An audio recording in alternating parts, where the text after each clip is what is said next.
What's going on, guys? This is Andrew with Blue Circle Gaming, and today we will be comparing 3 separate golf games on the Quest 2. The first game we're going to take a look at is Golf 5 E-Club. I'd never heard of this game before. Someone mentioned it on a Facebook group. Now in this game, every time before you hit your ball, you get to select your club. This is unique because the other 2 games we'll be talking about 99% of the time you'll just be using a putter. There's one exception in Top Golf. We'll get into that in just a moment. This one by far has the best graphics, I think, and is the most realistic.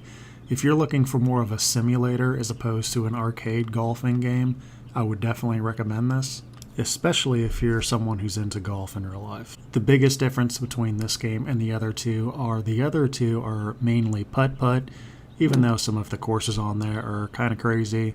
Rather long. This game you're actually driving down a full-size golf course, getting to the green, and then putting. This game does have a putt-putt course as shown here, but once again it's more of a simulation. It's not as crazy, wacky, wild as fun as the other 2 games when it comes to putt-putt. The next game we're going to take a look at is Pro Putt by Top Golf. This is the driving range, like if you were at a real Top Golf location. Smack the ball, try and knock it in a specific area to score points.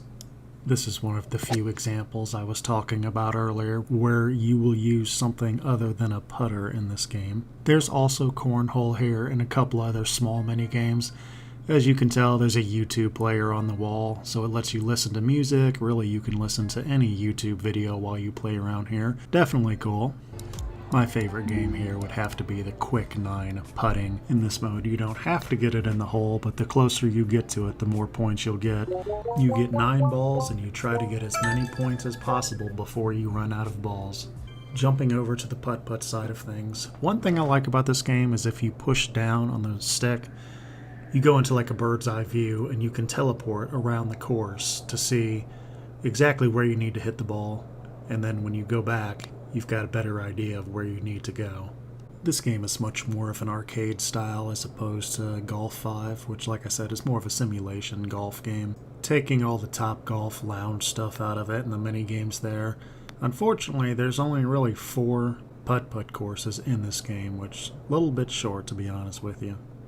Next game we're going to be discussing is Walkabout Mini Golf. One thing that I think is cool about this game is every single hole there is a hidden ball somewhere on it, and when you find it, it gets added to your collection. Then the next time you go back to the main menu, you can select it and play with it. Here's a few that I have found thus far. It's definitely an interesting aspect to this game, and to be honest, it's kind of a separate thing all in itself. In the first course, they're decently easy to find, but as you go further and further along, you start spending more and more time looking around for these balls while you're playing the holes. One advantage this game has over Top Golf are the sheer amount of courses. There's double the amount of courses in this game that there is in Top Golf, as well as being more unique. For example, this course right here is on a space station. One major problem I have with this game, though, is even though you can get a big bird's eye view like this of the whole course, whenever you try to teleport, it just brings you back to your normal view here. You can't really get a specific good overhead look at each individual hole unless you've got a huge guardian boundary where you can walk around wherever you need to go.